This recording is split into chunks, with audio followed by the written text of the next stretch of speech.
आबनाए हरमज़ पूरी दुनिया के लिए बंद लेकिन पाकिस्तान के लिए खुली है। 10 तेल बरदार बहरी जहाज़ गुजरे और वो भी पाकिस्तानी झंडा बरदार।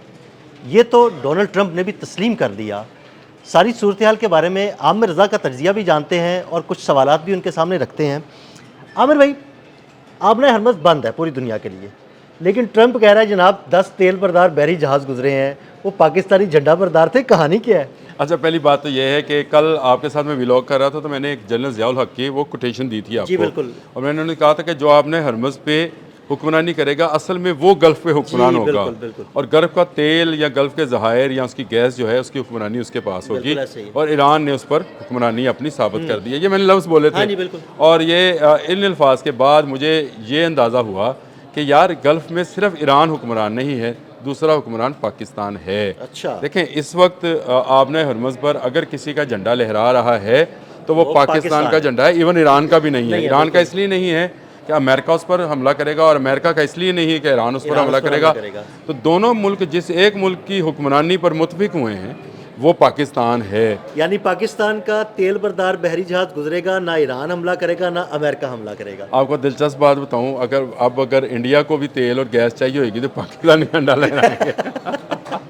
अपना तिरंगा वो नीचे गिराएंगे और पाकिस्तानी झंडा लहराएंगे तो आपने हरमज़ पार कर पाएंगे। ये बिल्कुल बैन इस बात का सबूत डोनाल्ड ट्रंप ने दे दिया। आज की स्टोरी है कि डोनाल्ड ट्रंप ने कहा कि सिर्फ 10 जहाज़ गुजरे और वो जहाज़ थे जो कि पाकिस्तानी फ्लैग के साथ थे। मैंने आपको याद है कल भी कहा था कि दुनिया का जो जहाज़ इस वक्त गुजर रहा है जो कि न्यूट्रल है इस पूरी जंग के अंदर, ना इसराइल के साथ है ना ईरान के साथ है, उसने किसी के साथ अपनी सॉलिडरिटी शो नहीं की। ईरान उसको एक पैसेज देता है, एक रास्ता देता है, उस रास्ते से तहत $20 लाख दें और आप ले जाएं। लेकिन पाकिस्तान वो वाहिद मुल्क है, 1 रुपया नहीं दिया पाकिस्तान। और ये 10 वेसल्स मुझे नहीं पता ये पाकिस्तान के हैं या किसके हैं, लेकिन पाकिस्तानी फ्लैग के साथ गुजरे हैं। डोनाल्ड ट्रंप ये बयान दे रहे हैं और इसका मतलब ये है कि पाकिस्तान इस वक्त ओपनली आबनाए हरमज़ में से गुजर रहा है।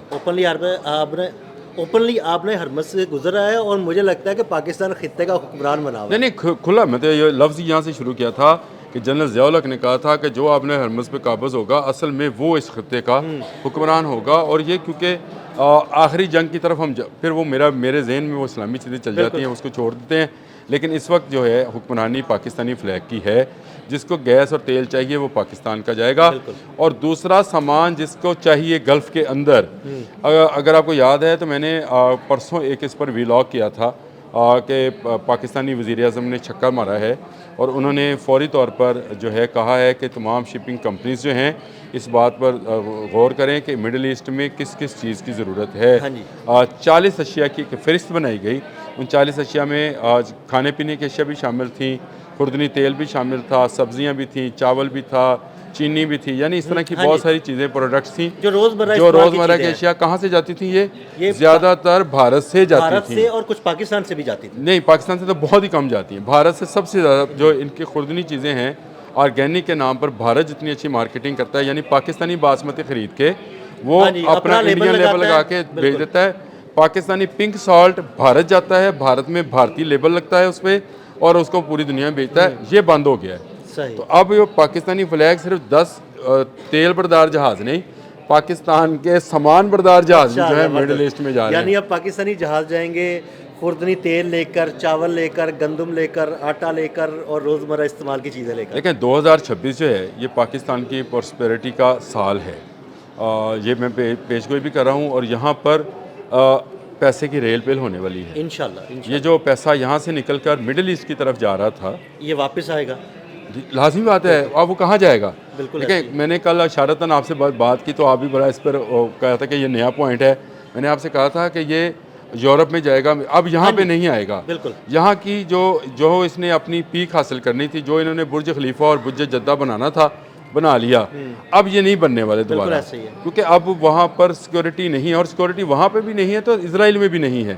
यानी अब ईरान इसराइल को भी वार्न कर चुका है कि अब तुम्हारे मालियाती इदारों की बारी है, तुम्हारे बैंक्स की बारी है। और बैन ऐसे ही उसने मुत्तहिदा अरब अमारात को भी कर दिया है। अब ये बिल्डिंग्स भी वही बचेंगी जो पाकिस्तानी फ्लैग लहराएंगी। जबरदस्त। आपको 23 मार्च पर बुर्ज खलीफा पर लहराया जाने वाला पाकिस्तानी झंडा अगर उसकी तस्वीर है तो लगा दें। जी बिल्कुल।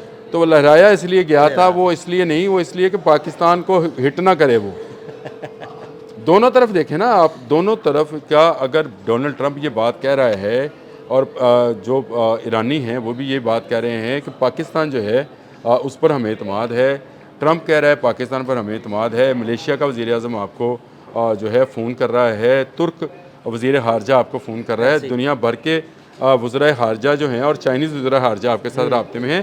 तो इसका मतलब है कि आप इस वक्त इस दुनिया का घंटा घर हैं।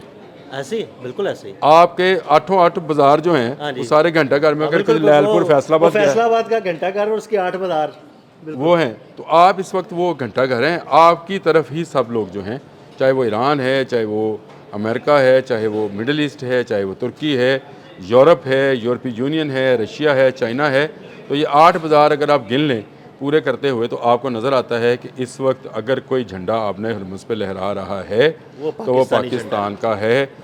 ये वो झंडा है जो अमन की लामत बन गया है, ये वो झंडा है जो सलामती की लामत बन गया है, ये वो झंडा है जो दुनिया के रिज़्क की फराहमी का निशान बन गया है, दुनिया की तवानाई का। चाइना को भी अब अगर आयल चाहिए तो आपने हरमुज़ से गुजारने के लिए उसको पाकिस्तानी झंडा लहराना होगा। और सबसे बड़ी बात है कि तिरंगा नीचे गिरा कर पाकिस्तान का सब्ज़ हिलाली परचम जो कलर आपने पहना भी हुआ है वो जो है लहराया जाएगा। और ये मैं समझता हूँ कि पाकिस्तान की फ़ॉरेन पॉलिसी की, पाकिस्तान के फील्ड मार्शल हाफिज़ आसिम मुनीर की, पाकिस्तान के वज़ीर आज़म शहबाज शरीफ की और इस गवर्नमेंट की वो पॉलिसी जो उसने पहले दिन से अडॉप्ट की कि पाकिस्तान को दुनिया में तनहा नहीं होने देना है।